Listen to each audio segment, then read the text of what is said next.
Welcome to the channel everyone. आज हम लोग पढ़ने वाले हैं सेकंड इक्वेशन ऑफ मोशन का, जिसे हम लोग बोलते हैं पोजीशन टाइम इक्वेशन, जिसको हमें प्रूव करना है S is equal to UT plus half AT square. मैंने पहले इक्वेशन ऑफ मोशन को डिराइव किया है, जिसे हम लोग बोलते हैं वेलोसिटी टाइम रिलेशन। अगर आप उसको देखना चाहते हैं तो आई बटन पर जाकर देख सकते हैं। तो आज हमारा डिस्कशन है पोजीशन टाइम इक्वेशन का है। Position means displacement, time means T, S और टी में रिलेशन आने वाला है और उस इक्वेशन को बोलते हैं S is equal to UT plus half A T square. Clear है? तो जैसे हम लोगों ने पहले इक्वेशन को डिराइव किया है, वैसे ही सेकंड इक्वेशन को डिराइव करेंगे। पहले हम वेलोसिटी टाइम ग्राफ बनाएंगे और वेलोसिटी टाइम ग्राफ से हम पोजीशन को रिप्लेस करेंगे, पोजीशन को मेंटेन करेंगे, पोजीशन को लाएंगे। अगर आपको याद होगा, हम लोगों ने वेलोसिटी टाइम ग्राफ में पढ़ा है कि जो एरिया कवर्ड होता है, उस एरिया कवर्ड के ड्यूरेशन में वो जो एरिया कवर्ड होता है वही क्या होता है, आपका डिस्प्लेसमेंट होता है। आइए हम लोग पहले समझते हैं वेलोसिटी टाइम ग्राफ को। देखिए, जैसे आपको पता है वेलोसिटी टाइम ग्राफ में दो कॉन्सेप्ट होता है। एक है आपका टाइम, जो आपके होता है एक्स एक्सिस पे, और दूसरा बेटा होता है वेलोसिटी, जो कहां पे होता है आपका वाई एक्सिस पे। टाइम जो सेकंड में है और वेलोसिटी जो किसमें है, मीटर पर सेकंड में है। Velocity is always in Y axis और time is always in X axis. ठीक है, तो कॉन्सेप्ट जैसे उसमें स्टार्ट हुआ था उससे हम भी स्टार्ट करते हैं। ये ओ क्या है, ओरिजिन पॉइंट है। ठीक, मानते हैं कि हम जीरो टाइम पे, या जब रेस्ट की बात कर रहे थे, रेस्ट तो होगा नहीं है इसमें, हम मानते हैं कि हम पहले कहां पे थे, पॉइंट ए पे थे। ठीक बात है। Initially we are at point A, जिस समय हमारी वेलोसिटी कितनी थी, इनिशियल वेलोसिटी थी u। ठीक बात है। इनिशियली हम लोग पॉइंट ए पे थे और हमारी इनिशियल वेलोसिटी कितनी थी, a थी। हम लोग उसके बाद एसेलरेट किए यूनिफॉर्मली एसेलरेट किए और पहुंच गए पॉइंट बी पे। ठीक बात है। ये कब, जब हम लोग इनिशियली थे, इनिशियल पॉइंट पे कहां पे थे, u पे थे, और t टाइम के बाद, कितना टाइम t आपने चला, और t टाइम के बाद आप लोग पहुंच गए पॉइंट बी पे। और पॉइंट बी पे जब आप पहुंचे हैं तो आपकी वेलोसिटी में चेंज आया, और ये वेलोसिटी हो गई आपकी अब कितनी, v, that is become final velocity v। ठीक बात है। आप इनिशियली ओ ए पोजिशन पे थे, अभी कितने हो गए, आप इस पोजीशन पे आ गए। इस पोजीशन को आप लिख लीजिए c, तो बीसी आपका नया पोजीशन हो गया, जिससे में आपकी नई वेलोसिटी कितनी हो गई बेटा, v वेलोसिटी हो गई है। क्लियर बात है। अब देखिए, हम पहले ओ ए पे थे, अभी हम बीसी पे हैं।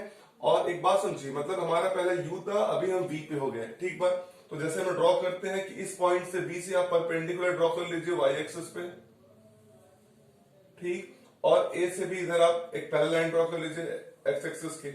ठीक, अब देख रहे हैं जो a टू b ये दिखा रहा है कि आपका एसेलरेशन a है, आप यूनिफॉर्म एसेलरेशन a से जा रहे हो। ठीक बात है। और ये a, इस पॉइंट को नाम दे दीजिए आप d, इस पॉइंट को नाम दे दीजिए e। तो AD इज इक्वल टू होगा OC, और EV सभी क्या है, टाइम है। तो आप यहां पे लिख सकते हैं कि आपके पास गिवन क्या है, तो यहां पे लिख सकते हैं कि let the body initially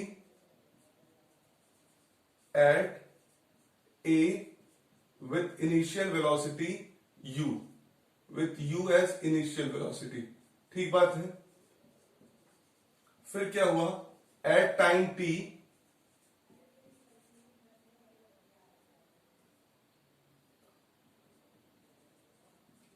the body at b, body कहां पे b, with velocity v। ठीक, कितना वेलोसिटी है, v, एंड कवर्स, सबसे महत्वपूर्ण बात है, कवर्स डिस्प्लेसमेंट। यहां पर उसने जो डिस्प्लेसमेंट कवर किया, डिस्प्लेसमेंट s, यही बात समझना है आपको कि यहां पे जो इसने डिस्प्लेसमेंट कवर किया वो s किया, मतलब a से लेके b पहुंचने में ये इसका पूरा डिस्प्लेसमेंट है। जो रीजन है AOCDB, that region is what the displacement. तो अगर हमें यही सॉल्व करना है बेटा कि क्या चीजें इंपॉर्टेंट है यहाँ पे, अगर मैं इसको यहां पे लिख दूं तो आप देख के लिख सकते हो कि AO जो है आपका वो u है, इनिशियल वेलोसिटी है। ठीक बात है। आपका BC जो है वो क्या है, आपका v है। ठीक बात है। आपका AD is equal to OC is equal to T है। ठीक है, AD जो है OC इक्वल है और वो T के बराबर है।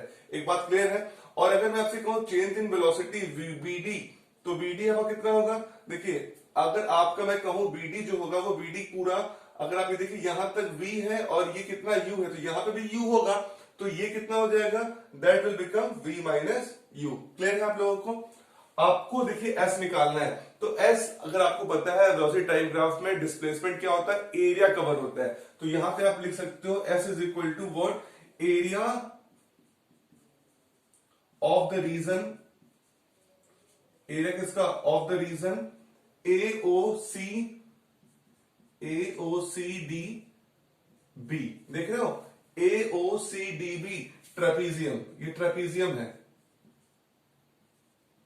अगर आप देखिएगा तो ये दोनों पैरेलल साइड है, कौन सी, AO एंड BC, और ये दोनों नॉन पैरेलल साइड हो गई, तो एरिया ऑफ रीजन या ट्रेपीजियम AOCDB, ठीक बात है। अब AOCDB अगर ट्रेपीजियम को आप देखोगे तो ये दो चीजों से मिलकर बना बेटा, ये ट्रायंगल से बनके बना है और ये रेक्टेंगल से मिलकर बना है, तो दोनों ट्रायंगल और रेक्टेंगल का अगर हम एरिया कंपोज कर देंगे तो ये क्या हो जाएगा हमारा, area of whole region and that is equal to displacement. तो ये लिखते हैं S is equal to what is the area of region, तो यहां पे लिख सकते हैं एरिया ऑफ ट्रायंगल, कौन सा ट्रायंगल, देखिए ABD, plus area of rectangle, कौन सा रेक्टेंगल, ADCO रेक्टेंगल है। आइए फॉर्मूला लगाते हैं, S what is the area of triangle, area triangle क्या होता है, half into base into height, half into base, कितना बेस है इसका, देखिए ट्रायंगल का AD, इंटू हाइट कितना है आपका, देखिए हाइट है BD, plus area of rectangle, area of rectangle की अगर बात करें तो रेक्टेंगल के एरिया क्या होता है, लेंथ इंटू ब्रेथ होता है, तो लेंथ कितना है इसका, देखिए लेंथ है AD और ब्रेथ कितना है आपका, आप AO लो चाहे DC लो, तो मैं लिख लेता हूं AO, तो AD into AO is the length of, AD is what the length of rectangle, AO is what the breadth of rectangle, क्योंकि रेक्टेंगल का एरिया क्या होता है, लेंथ इंटू ब्रेथ होता है। आइए वैल्यूज को सब्स्टिट्यूट करें, S is equal to half AD, what is the value of AD, देखिए AD का वैल्यू कितना होगा बताइए, A से D मैंने यहां लिखा भी है, AD is equal to OC equal to T, तो कितना हो जाएगा T into BD, where is your BD, that is a VD, BD की वैल्यू कितनी है, देखिए मैंने निकाला है V माइनस U, तो क्या हो जाएगा यहाँ पे V माइनस U, BD की वैल्यू क्या है, देख रहे हैं BD पूरा है, तो BD ये है, अगर आपको निकालना है तो पूरे BC में से अगर DC सब्ट्रैक्ट कर दोगे बेटा तो आ जाएगा BD, और BD की वैल्यू कितनी आ जाएगी, V माइनस U, पूरा V इतना U, तो ये V minus U, plus AD into AO, AD कितना है आपका T और AO कितना है आपका U, तो ये हो गया ये, तो इसको लिख सकते हैं S is equal to 1/2 V minus U into T plus UT। अब देखिए ध्यान से देखिए, मुझे लाना है S is equal to UT plus half AT square, और आपको पता है कि ये इसीलिए इसका नाम है position time relation. Position time relation means यहां पे क्या आने वाला है, S means V minus U की जगह पे क्या आना चाहिए, AT आना चाहिए, AT स्क्वायर आना चाहिए। तो आपको पता है फर्स्ट इक्वेशन ऑफ मोशन क्या बोलता है, अगर मैं इसको हटा दूं और जो चीज है फिर से लिखो उसको, तो अगर आपको पता होगा फर्स्ट इक्वेशन ऑफ मोशन कहता है कि V इज इक्वल टू होता है U plus AT, V is equal to कितना होता है U प्लस AT, तो अगर मैं यहां से V माइनस U की वैल्यू निकाल लूं तो V minus U is equal to कितना हो जाएगा AT। तो फ्रॉम फर्स्ट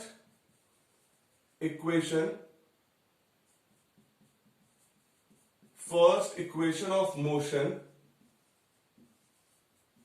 कितना हो गया आपका, ये हो गया बेटा V is equal to U plus AT, तो V माइनस यू की वैल्यू कितनी हो गई, AT हो गई। अब मैं इसको यहां पे सब्स्टिट्यूट कर दूं, अगर सब्स्टिट्यूट करूंगा तो देख रहे हो S, तो S रहने वाला है 1/2, at the place of V minus you मैं क्या सब्स्टिट्यूट कर दूंगा, AT सब्स्टिट्यूट कर दूंगा, तो ये AT इंटू T हो जाएगा प्लस UT ऐसे ही रहेगा, UT हो जाएगा, तो ये क्या बन जाएगा, S is equal to 1/2 AT into T, AT square plus UT, तो ये आपका बन गया S is equal to half AT square plus UT। तो यहां पे आप लिख सकते हो, अगर मैं डायरेक्टली अगर आप चाहो तो फिर से सॉल्व कर दूं मैं, तो आपको पता है आपने यहां से सॉल्व किया था S is equal to 1/2 V minus U into T plus UT, तो आपको पता है v माइनस यू की वैल्यू कितनी है 80, तो 1/2 into 80 into T plus U T. तो एक आखिरी स्टेप सॉल्व कर लो, मैंने फिर से वो लिख रहा हूं, s इज इक्वल टू कितना हो जाएगा, ut पहले लिख लो plus half 80 into T 80 square, आपका this is what second equation of motion. ये क्या है, आपका सेकंड इक्वेशन ऑफ मोशन है। अगर आपको इसमें कहीं पे भी डाउट है तो तुरंत कमेंट सेक्शन में बताइए। ये वीडियो को लाइक करिए, चैनल को सब्सक्राइब करिए, वीडियो को खूब शेयर करिए, घर में रहिए, सुरक्षित रहिए। आपका बहुत बहुत धन्यवाद।